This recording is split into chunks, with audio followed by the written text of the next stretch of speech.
A tale of office politics, favoritism, and betrayal. 0:05 seconds in.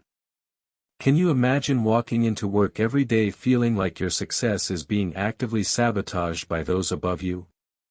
A 32-year-old sales manager shares a shocking story of how her boss's kids have become the elephant in the room at her marketing firm. From preferential treatment to outright manipulation, this tale exposes the darker side of office politics and favoritism. I'm your narrator today, and I'll be guiding you through this gripping story, which has left millions of viewers wondering, am I the paranoid one, or is something rotten in Denmark?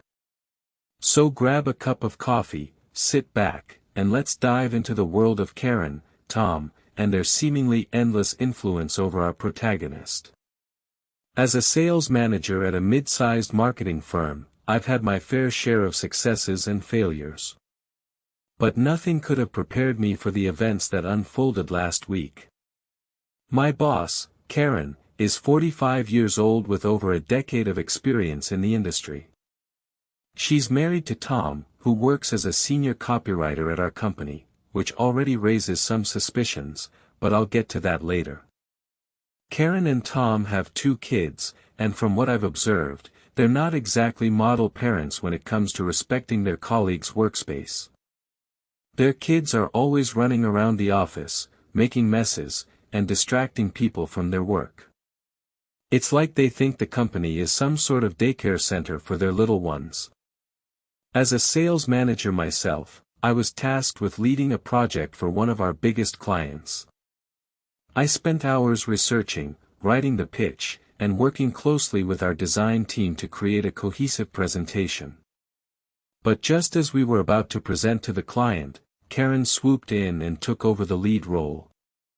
She gave my work a cursory glance before making significant changes that I'd already discussed with our design team and they'd agreed upon. When the client asked questions, Karen barely let me respond, instead fielding all the queries herself. It was like she had an air of superiority surrounding her, as if no one else could possibly understand what was going on. And when it was all over, Tom came up to me in the break room and said that Karen had told him about my insecurity over her taking over the presentation.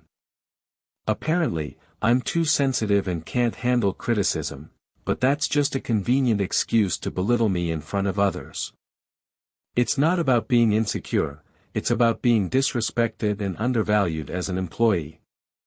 That's when it dawned on me, Karen and Tom have been trying to get me fired for months.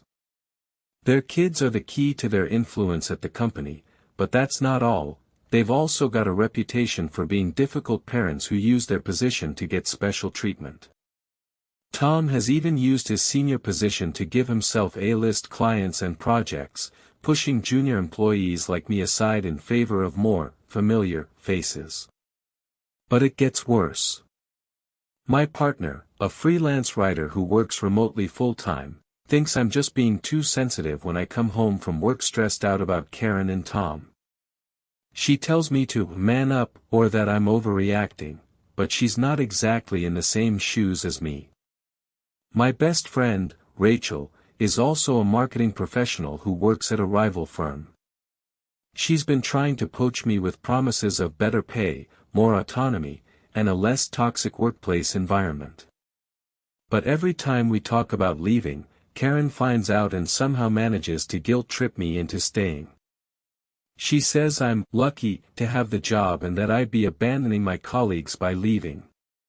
So here I am, feeling trapped in this miserable job with no clear way out. Am I being paranoid or is it legitimate to feel like I'm stuck between a rock and a hard place? Have I just been too blind to see the reality of the situation all along? Let's break down what went wrong here. Background and context. To understand the full extent of this situation, let's take a closer look at the relationships and dynamics involved. Karen and Tom are my boss and her husband, which already creates an unfair advantage in terms of favoritism. But it goes beyond that.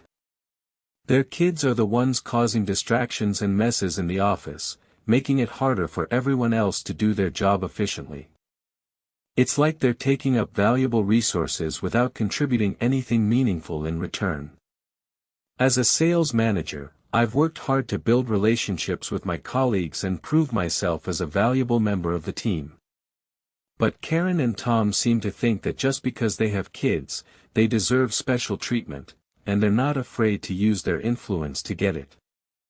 Their behavior has created a toxic environment at work, where people are too scared to speak up or question their decisions. It's like we're all walking on eggshells around them, never knowing when they'll snap or lash out next. Breaking down the situation. So what went wrong here? Why did Karen take over the presentation without even giving me a chance to do my job? And why is Tom trying to get rid of me by telling Karen that I'm insecure? It's simple. Karen and Tom are using their position and influence to manipulate others and get what they want. They're creating a culture of fear at work, where people are too afraid to speak up or stand up for themselves. But it's not just about them, it's also about the company's policies and procedures that allow this kind of behavior to go unchecked. Where is HR in all of this? Why aren't they doing anything to address the issues at hand? What would you do? Now, I want you to put yourself in my shoes for a moment. Would you stay in a job where your boss's kids are causing distractions and messes everywhere, and where you're constantly being belittled and disrespected? Or would you stand up for yourself and demand better? Perhaps you've been in similar situations before, or maybe you know someone who has.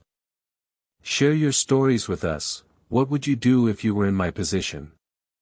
Conclusion. As we reach the end of this story, I want to ask you again, am I being paranoid or is it legitimate to feel like I'm stuck between a rock and a hard place?